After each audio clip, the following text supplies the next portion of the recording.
Hello everyone! Today I will be showing you everything you need to know about 2x4 farming or BOE farming or farming for a lot of cloth. I'm gonna show you everything you need to know about groups, forming them, what you should have in a group, all of that good stuff. The best covenant you should be having if you want to maximize your efficiency when it comes to this kind of farming. Talents, professions, and items that help you out. So let's start with groups. What's a 2x4 farm and what's the most efficient way to farm BOEs and cloth in Shadowlands? Well, it's 2x4 means two groups of 4 people. And you do that because that's the most you can have, the most people you can have fighting something and looting something. It cannot be a group of 5 people and then a group of 3 people, because then only the group of 5 people will be able to loot and not the group of 3 people. So you want to do two groups of 4 people. And an ideal group, a lot of people will not like me saying this, but it's going to be mostly Moonkins, balanced druids. Balanced druids is just the best at farming this kind of stuff because of our AoE potential, our pulling potential, our utility. We're just really good at it. Moonkins are. But that doesn't mean you cannot do it with other classes. It just means that if you play a Moonkin, you're going to be better.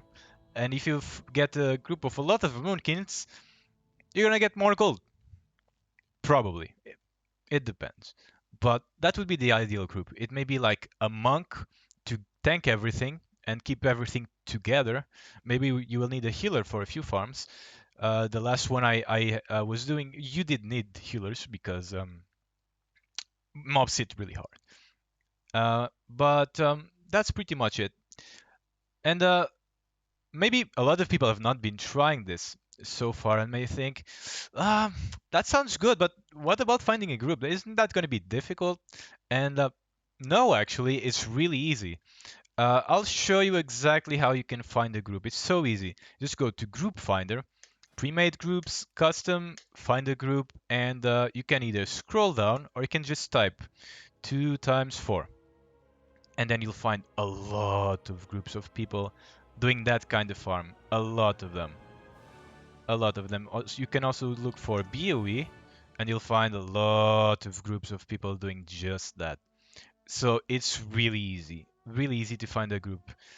You can also create one yourself, and yeah, it's just up to you. You can find groups super easy. It's not a big deal at all. So that's an introduction to 2x4 farming for those who have not been doing it. It's pretty simple. Now, let's talk a little bit about covenants. I don't know about other classes. I play Druid myself, and I play Moonkin. That's the best spec for BOE farming, unless you're playing a healer. So, the best one for Moonkin is Night Fae. As you can see, I am in that covenant right now.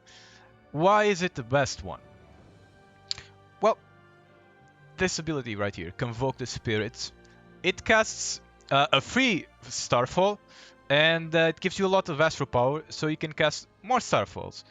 And why that's important is because Starfall is your main damage ability.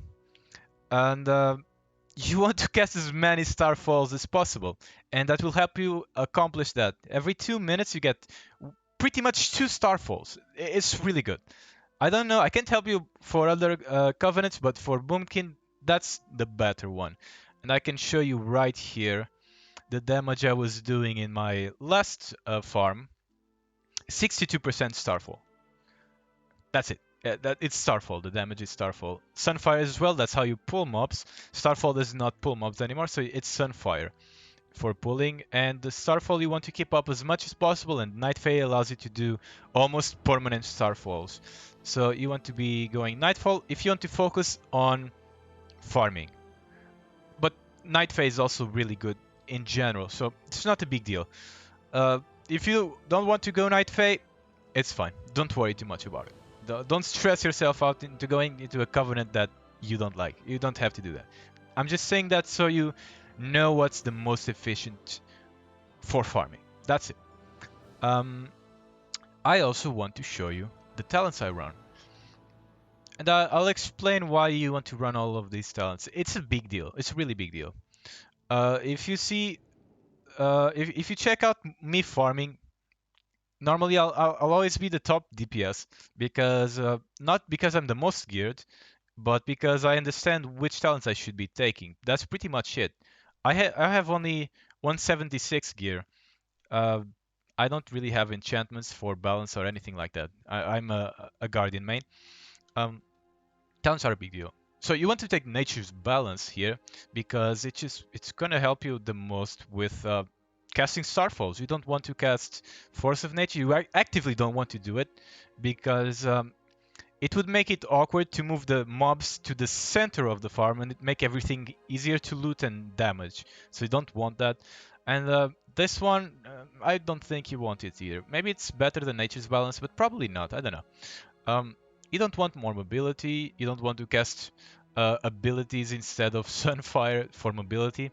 Renewal helps though. It's a big heal, and you will often have to heal yourself. Um, so that's a better one. You don't want Feral or Guardian Affinity. You do want Restoration Affinity for two reasons. It's passive healing. That's really good. It's going to help you a lot over time, and your party too. You can also always just pop out of Moonkin form and cast Wild Growth and heal your entire party like that. Rejuvenation is really good too, pretty cheap and a lot of healing, and you can just cast a Swift Man if someone is close to dying, including you. So it's just really, really good. And then you can pair that with Heart of the Wild, and that will make you a real healer. It's really nice. If everyone in a group is a Moonkin, and everyone has all of that healing, it's so good. You don't need a healer. If everyone is good and has Heart of the Wild and Restoration Affinity, you are so safe from pretty much everything. But whatever. This is just optimizing everything. You don't want Mighty Bash. You don't want to be casting stuns in one target. You don't want to entangle anything because you want the mobs to move to the middle of the group. You don't want to cast that. Next, Incarnation, you don't want that, it doesn't matter. Soul of the Forest, you are not going to be eclipsing. You are going to be casting Sunfire, and you're going to be casting Starfall. You are not going to be eclipsing besides just casting Celestial Alignment every now and then for the extra haste. You are not going to be casting, what's it called? Not that one. Starfire or Wrath or anything like that. Or definitely not Star Surge. You will be casting Starfall and Sunfire. You're going to be pulling and using Starfall to damage. That's all. Next, Stellar Drift. Better Starfall, you take that. You don't care about Moonfire. You don't want to be casting anything like Stellar Flare.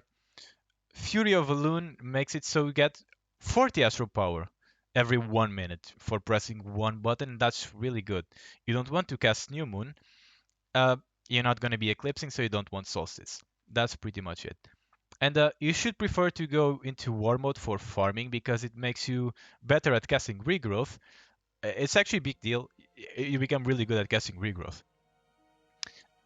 Celestial Guardian helps a little bit. It's not a big deal. When you're about to die, you just pop into bear form. You get more heals. It's nice.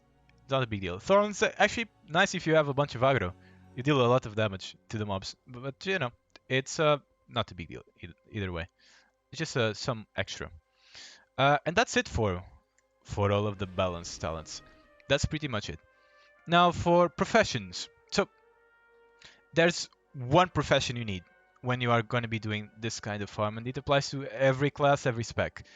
You want to have tailoring. And you want to have tailoring because you'll get more cloth from humanoids, which is what you will be farming.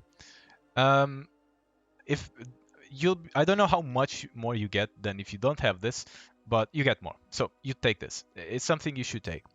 And also, there's something else you can be doing with tailoring, which is crafting this. Wait, never mind. That was hard nerfed, actually. Never mind, shuffling is dead. I didn't know. It was 4 Penumbra Thread now. And they also made Penumbra Thread more expensive. Uh, Never mind. Shuffling is dead. Well, there you go. Never mind. You should still take tailoring. That's the profession you need. That's all you need to know about profession. I'm shocked. I knew penumbra thread was more expensive. I did not know it. They made it so you had to use more penumbra thread as well. Anyway, that's it. Oh my god, I crafted so much today. Oh my god, I crafted so many capes today. I crafted 1800 capes today with this big nerf. Oh my god, whatever. It's fine. It's fine. Oh my god, it's actually painful. But anyway, just one more thing I want you. Just one more thing I want you guys to know. Uh, using get out of the way. Fried bonefish will help you with being quicker after you kill something, which is all the time. You'll be moving quicker all the time if you are using this food after killing something. It gives you speed after a kill, and you can move on to pulling something quicker. If you use this, it's great. Use it. It's really cheap to get from the auction house or cooking. So do that. And that's pretty much it. I will be posting videos on any farms I'm trying or I have tried. And if you want to know about spots, just follow me, subscribe on YouTube, watch my stream, and you'll be learning about spots like that. I provide all of the values per hour of what I'm getting, like the raw gold, the expected, or how many materials I get. Um, and you can estimate how much you will be making yourself over a period of 1 hour by using a calculator I included in a Google Sheet. And that's pretty much it for this video. So subscribe, leave a comment below for what you would like to see that I've not done or if I sucked at doing. Um, I want to do better. So let me know. That's it for now. See ya!